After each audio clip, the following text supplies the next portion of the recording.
It's the e-commerce master plan podcast. Here to help you solve your marketing problems and grow your e-commerce business.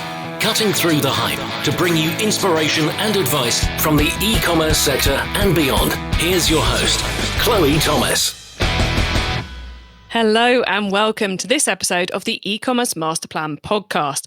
I'm Chloe Thomas, the creator and host of this award-winning show, and it's my aim in every episode to help you find ways to improve your e-commerce business. So thank you very much for tuning in, and I would love to know how the show helps you. You can let me know via social media by using the hashtag #EcomMasterPlan. So that's ECOM Masterplan. In today's episode, we're catching up for the third time with Simon from UXB Skincare. Way back in January, episode 255, we started our journey with Simon, finding out about his business and his plans for 2020. Then in May, episode 273, he came back on the show, so we got to find out how Q1 had gone and his plans for Q2, which weren't as disrupted as you might think, with all that's been going on in the world recently. Well, today he's back to talk about how it's continuing to go, how the summer's treating him. We're also talking about email marketing, Facebook ads, business seasonality, and his plans for Q4. Before we catch up with Simon, though, please do check out the sponsors. This podcast is brought to you by Klaviyo, the ultimate e-commerce marketing platform for email and SMS messaging. Whether you're launching your e-commerce business or taking your brand to the next level, Klaviyo gives you the tools to get growing faster. That's why it's trusted by over 38,000 e-commerce brands. Build your contact list, send emails that pop, and create marketing moments that build valuable customer relationships over any distance. Get started for free today. Visit klaviyo.com/masterplan to create your free account. That's klaviyo.com/masterplan. Shopware is a leading e-commerce system used by some of the largest European brands, retailers and manufacturers across both B2C and B2B industries. As a trend-setting open source solution, Shopware gives retailers the freedom to quickly and easily realise their growth potential, with more flexibility and less complexity. Visit shopware.com to check out the new Shopware Cloud solutions and discover the easiest way into e-commerce. Craft the perfect customer experience and unleash your growth. And now to introduce today's special guest. Simon Driscoll is the founder and sole person at UXB Skincare, a business he founded in 2018 with a mission to develop affordable skincare products that really make a difference to customers' skin. The business runs on a Shopify store and mostly sells to the UK. Hello, Simon. Hi, Chloe. Thanks for having me back again. Yeah, it's great to catch up with you. How are you? Yeah, good. Yeah, I'm ticking along. Thank you very much for asking. Excellent. Well, how you're ticking along is the whole point of you being here. So how has Q2 gone? Because last time we caught up, Q2 was just starting, wasn't it? Yeah. So it's been upticks and downticks in my ticking alongness. The summer is, in my limited experience, a bit of a weird one for skincare. So I think this time last year I was doing markets, and I just remember it being very, very slow during the summer. So I did a few markets in some quite affluent places in London where I would have thought I would have made a killing, but sold a bar of soap in a day, that kind of thing. So the sales have slowed down. So I decided to do a little bit of a summer sale. So I've got like an up to 40% off sale on at the moment. And it just got me thinking about like how much I don't know about the kind of cadence of the skincare industry, because like I was doing markets last year. I don't know I don't have enough experience quite yet to work out what to do, what parts of the year to kind of buoy up the traffic. So that's why I'm kind of looking around now to see what other people are doing. So I got the sale idea from another retailer, and then I obviously know that Christmas is a biggie because it was last year when I was doing markets. So it's just got me thinking about what other times of year I need to kind of prepare for. So beyond Christmas. I'm guessing January is kind of like a New Year type thing. I need to find out kind of when to do product launches to be most effective, that kind of thing. So that's the kind of thinking I've been doing, because I know summer's going to slow down every year. I know Christmas and autumn is going to be big. I know people's skin changes when winter goes into spring. So I've just got to plan the business around that and plan the kind of tactics and promotions that I run around that. So that's what I've been kind of thinking about. It's such a crucial part of any business, e-commerce or not, is working out what that seasonality is. And then you can work out, because everything else starts to fit around it, down to when you take a week off, Yeah.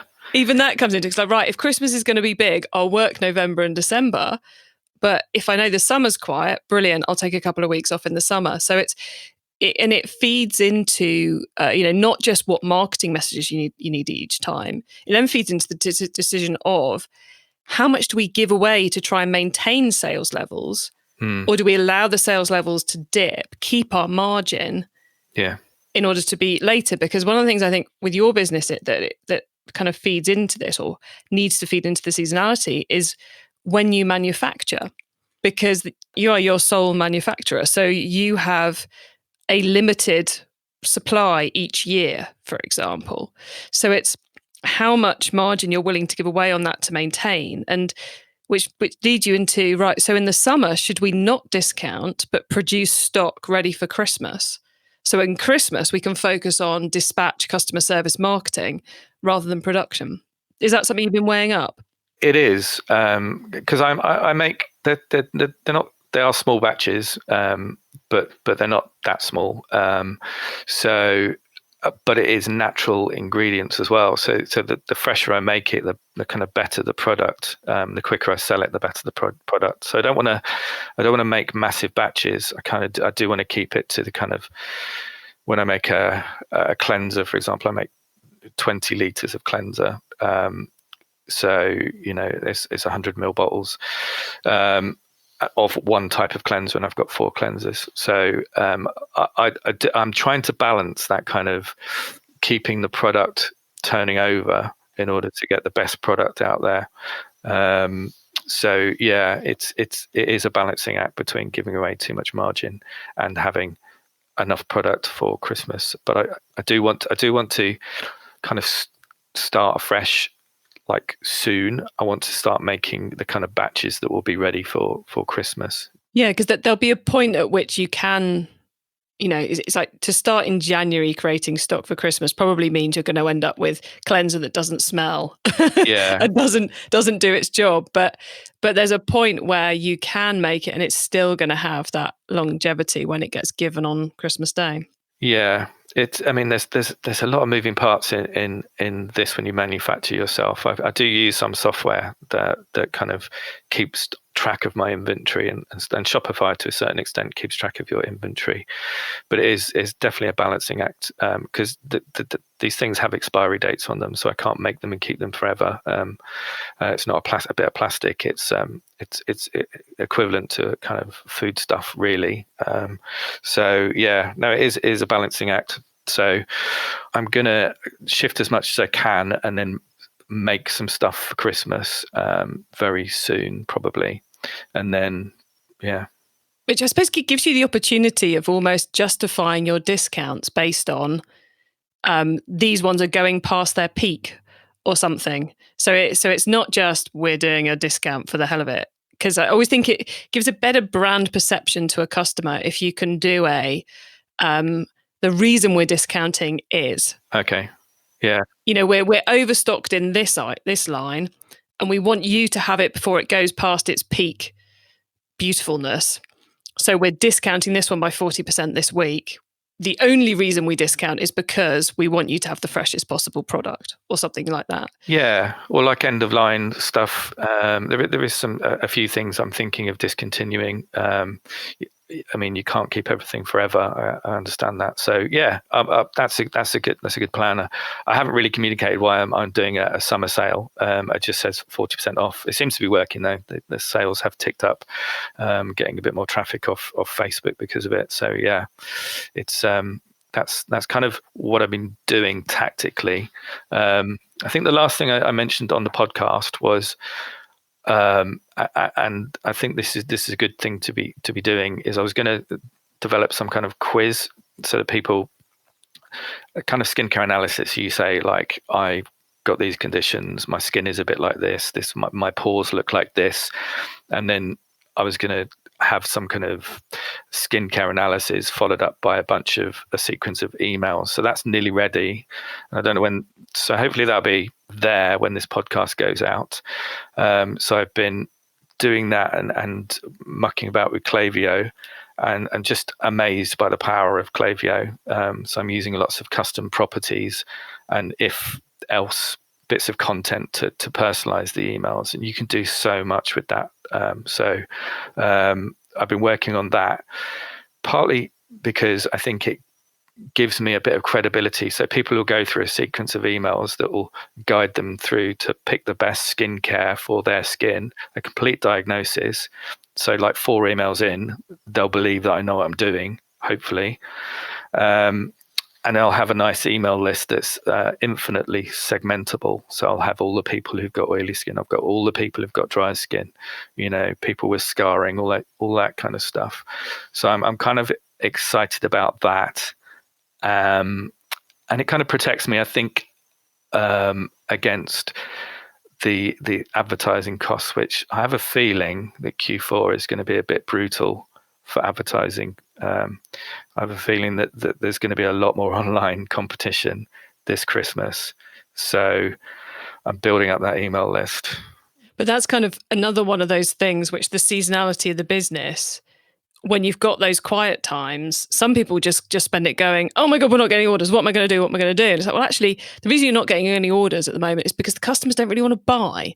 So you can do a bit to keep them ticking through. You put the sale up, you tweak the ads a bit, but actually you should be spending your time on things which will deliver in the future. And the email sequence is a no-brainer for something which is just going to deliver whilst you're November and December going, oh my God, I've got no time to do anything. What's going on? Yeah. I'm hopefully, I've got I did a competition as well. I gave away like 1 kilo of soap. So I've got I think about 3,000 people on my list at the moment. And I'm feeding them information rather than offers. I'll obviously tell them about the sale and everything, but I have to get better at using that list to make sales off the back end because I'm going to be spending money to promote this, to get people on this list. So I need to be making money back out of them as well. So really looking forward to that. It's going to be exciting to see that when it goes live. So I shall be asking you questions about that next time we catch up. But you mentioned Facebook ads and the complexity of what on earth is going to happen this Q4, where, well, I think you're completely right to be questioning it, because we've got the Klaviyo thought leaders are suggesting that Cyber Weekend 2020 is going to be bigger than everyone was predicting Cyber Weekend 2021 was going to be, which takes a moment to get your head around that. But once you do that, that kind of is amazing. And just before coming on to record this with you, someone on LinkedIn's posted a stat from a report. And sorry, guys, I am as someone who's a professional who trained as a historian, I am terrible for footnotes. So you're just going to live without a footnote on this one. But the 85,000 retailers have gone online this year because of the pandemic. And that's just mind-boggling to try and work out what that's going to do to us all. Yeah. Absolutely mind-boggling. And there's been people pulled budget in July off of Facebook. They'll be putting that back in, I'm sure. There's loads. People don't seem to be they seem to have a little bit of extra income that I don't see people going back to big shops when it's going to be rammed. So it's going to be have a feeling it's going to be really, really competitive, and you've got to have that little advantage of, a customer list. The other thing the other factor which I find quite hard to figure into this is I know retailers who have, a bit like yourself, they have a limited production capacity. They have a limited supply chain. And since, we saw those 400% up, 700% up numbers coming in from people at, back in March, April time. Well, for most of them, that hasn't dropped off. They're still sitting at double last year. For them, the challenge for this coming autumn is, how do we make it to December 25th with stock? So for them, it's looking at their highest return marketing methods, and many of them will be spending less on the advertising platforms because there's no point, because they can't service the orders, which is it's a whole mind boggle. It really is. Well, I mean, we can't tell what's going to happen really, but belt and braces. I'm putting together my gift bundles for Christmas anyway, so that's what I'm kind of working on now, is trying to because I didn't do anything last year really at the market. So basically bundled together soaps and soap trays and kind of sold loads and loads of those. But I want to put together a bigger, higher value gift bundle for this year, the one that will hopefully go through as a small package via Royal Mail. Yeah, get the sizing right. I think I have got the sizing right, but I'm not exactly sure. I've ordered some lovely boxes with magnetic clasps and stuff. I think cool. they're small package, but so it's kind of it's that Christmas in July thing, isn't it? You've got to prepare now for Christmas. Yeah, and I think you're ahead of many of the people who will be advertising on Facebook this autumn, because you're already thinking about what's going to happen to my clicks and what are my backups for if those clicks go wrong. Because what I've been telling people is, to go into this Q4, you need to know what your levers are. What you're going to do if the sales slump, or if the ad cost, if you can't get sales from that source, what's the next thing you do? Or if you want to up sales, where do you go? Or if you've got too many sales, what do you turn off? So rather than going, oh my God, what do I do? You've already worked out in this quieter period, that's option 1, option 2, option 3. These are my levers, this is how I pull it. And it's not turn off Google ads, it's turn off this campaign in Google ads. So it's got to be quite drilled down, I think. Yeah, definitely. I'm going to have to think up a little bit of an advertising strategy for Facebook. I haven't done any new creative recently for Facebook, apart from the kind of sale, the sale that I've just launched. But I'll do some thinking about how to approach the messaging this Christmas, and what kind of audiences I'm looking for.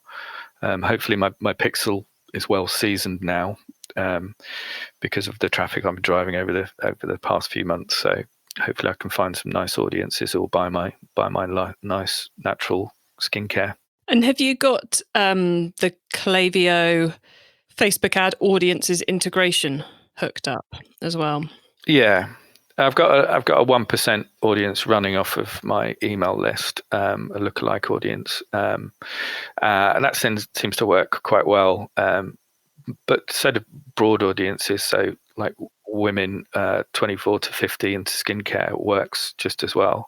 So Facebook's getting cleverer. The more data you seem to feed it, the cleverer it seems to get.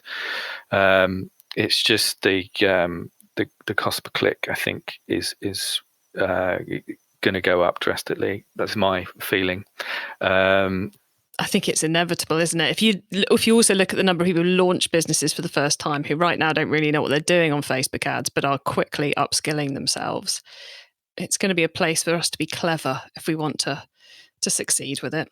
Yeah, hopefully I've got a little bit of a head start on that, but because I'll have a seasoned pixel, I'll have these custom audiences that I can use. So that'll be not to make it too much of a kind of competition, but it is an auction at the end of the day. Facebook is an auction, so you need to have everything you can have in order to succeed.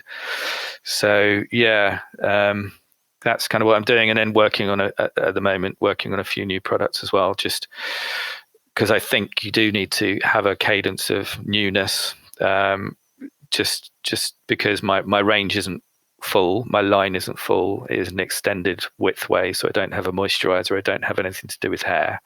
So working on those at the moment while I've got another bit of a quiet period. Hopefully it takes a few months to get new skincare through testing and stuff, and all the packaging sorted and stuff like that. So hopefully new year I should have a couple of more products coming out. Excellent. So some newness with the bundles for the Q4 period, and then newness with completely new product lines in new categories for the new year. Hopefully, and that newness is it does a couple of things for me. It's a reason to advertise. It's a reason to go after new PR, and that kind of thing. So it's not just newness for newness' sake. I'll have more of a fuller range. I'll be able to shout about it and go to the press and just say, just released this brand new moisturizer or hair. The shampoo. So yeah, I enjoy making new products, to be honest. I really am fascinated by the ingredients. So it's no chore for me. That's another thing with seasonality is allowing yourself, when it's a bit quieter, to do the bits you enjoy in the business. Because certain times of the year, I bet you don't have any time for new products at all. No. So the two things I really do enjoy are the kind of techie, kind of Klaviyo segmentation type of stuff and new product development. So yeah, I've been filling my boots while I can, while I'm not locked to in a shed doing fulfillment. Hopefully this Christmas. So yeah. But there is always that joy with the fulfillment piece, isn't there? There goes some more money. Yeah. And I really do. I do enjoy it, and I do enjoy seeing the reviews come back in as well. So I do offer a little bit of a discount for every review that I receive, and I pretty much, I'm getting 80% of my products get a review, and 80% of my orders get a review. So the orders, the reviews are stacking up, and I've changed my homepage now to have my reviews circling through. I've changed my homepage a little bit to make it a bit more personable as well. So it's got a picture of me on the front page and kind of a little bit about our ethos, because the feedback from a few people has been that it was a bit too product heavy and a bit too faceless. So yeah, so I've done that as well. So hopefully that'll all help. So people will be buying from the little guys this Christmas. Simon, did you say 80% of your orders lead to a review? Yeah. Oh my God. So there's an awful lot of people listening who are going, how do you achieve that? Because I know a lot of businesses struggle to get 1 for every 10 orders, let alone 8 for every 10 orders. So have you got any tips for those listening who want to up theirs? So I used Judge.me for my reviews. So they automatically send something out, but I give a £3 discount on the next order for a review. You've got to have good products, I think, as well. And every order that goes out, I was talking about this last time, every order that goes out, if it's above a certain value, I put a free thing in there. If it's every single order that goes out gets a little note for me, thanking them for the order and asking for a review and giving them a little bit of a usage instructions or how to get the most out of the product. So I think it's just being kind of honest. They know it's coming from me. I sign every order. I put a little note in. I don't think it scales, but when you're small, I think it's easier to get those reviews. I sell on Amazon as well, and I fulfill myself for Amazon orders. And I used to do the same. I'm not sure if it's against the terms of service. It might be. I don't do this anymore. But I used to put in a printed sheet, thanking them, telling them I was a small business, and asking for the review. And I used to get loads of reviews just by asking, really. So I think that the combination of a good product, asking for the review, giving them a discount if they do the review, it is working for me. E-commerce Master Plan is supported by some of the greatest companies in the e-commerce sector. Here's a reminder of who they are. It's safe to say that most of us have been doing more shopping online lately. And if you're an e-commerce brand, that means you might be seeing more first-time customers. But once they've made that first purchase, how do you keep them coming back? Well, that's what Klaviyo is for. Klaviyo is the ultimate email and SMS marketing platform for e-commerce brands. It gives you the tools to build your contact list, send memorable emails, automate key messages, and more. Way, way more. Whether you're launching a new business or taking your brand to the next level, Klaviyo can help you get growing faster. And it's free to get started. Visit klaviyo.com/masterplan to create your free account. That's klaviyo.com/masterplan.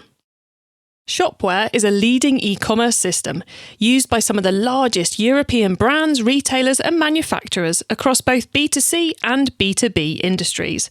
As a trend-setting open source solution, Shopware gives retailers the freedom to quickly and easily realise their growth potential, with more flexibility and less complexity. Visit shopware.com to check out the new Shopware cloud solutions and discover the easiest way into e-commerce. Craft the perfect customer experience and unleash your growth. It's time for the top tips round. Okay, Simon, yet again, I'm going to make you do the top tips round. So I hope you're ready for this. You should be, because this is your third time. So are you ready for the top tips? Yes.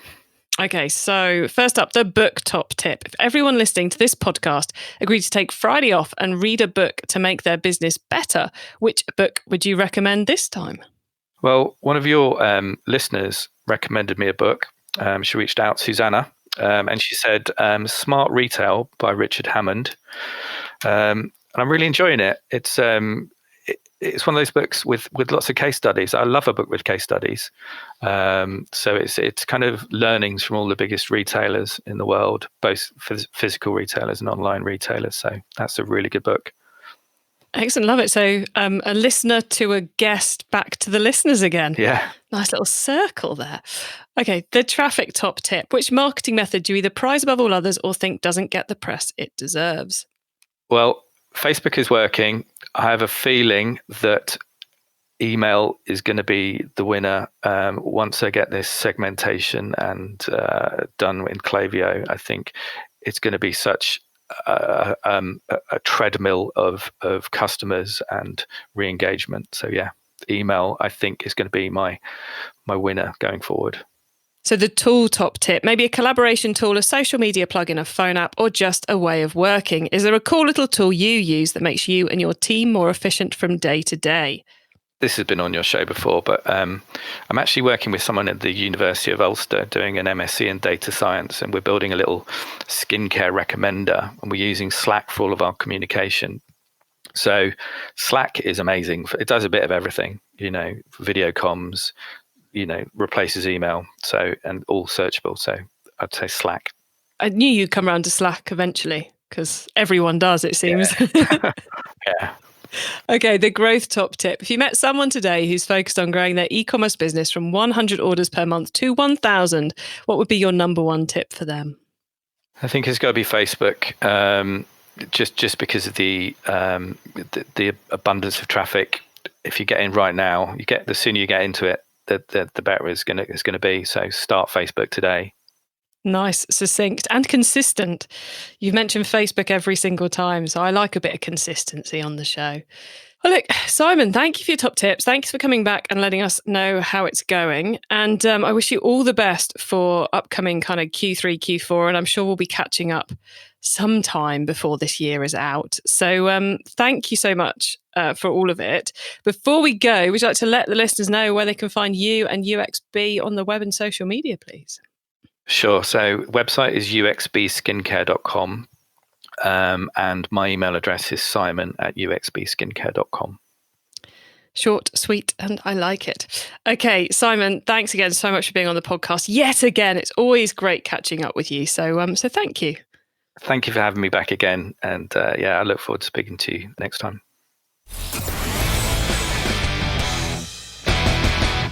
I do like catching up with Simon. It's so...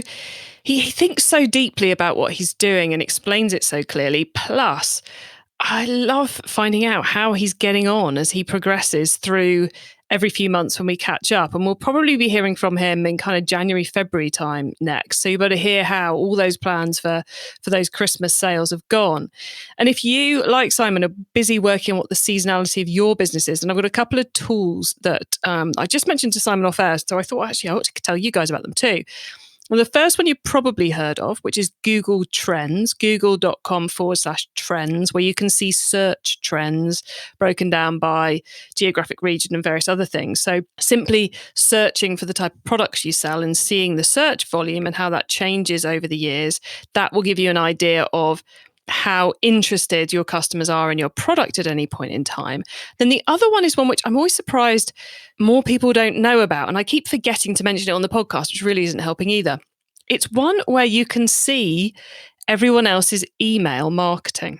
Yes, you can see what other people are doing in their email marketing, which is amazing if you're stuck for ideas. It's also useful if you want to know what other people in your industry are doing at a particular point in time. And that is at milled.com. So MILLED.com. Lots of fascinating stuff on there. So apologies, because you're probably now going to lose an hour or so to Google Trends into milled.com, but I thought I ought to pass them on. Now, they are included in the notes from today's show, which includes the top tips and links to the other things we mentioned. And you can get that by heading to ecommercemasterplan.com/podcast. There, you can also add yourself to our email list so you don't miss out on any of the other things I share to help you improve your business. If you like this episode, then why not check out our first 2 conversations with Simon, which is episodes 255 and 273. And thank you very much for tuning into this and every episode of the E-commerce Masterplan podcast. I bring you a new interview every week because I want to inspire and help as many e-commerce business owners as possible to succeed and thrive with their business. So please do tell the other e-commerce business owners you know, because I'd love to help them as well. I hope you have a great week. Keep optimizing. Thank you for listening to the E-commerce Masterplan podcast. Find out more at ecommercemasterplan.com/podcast.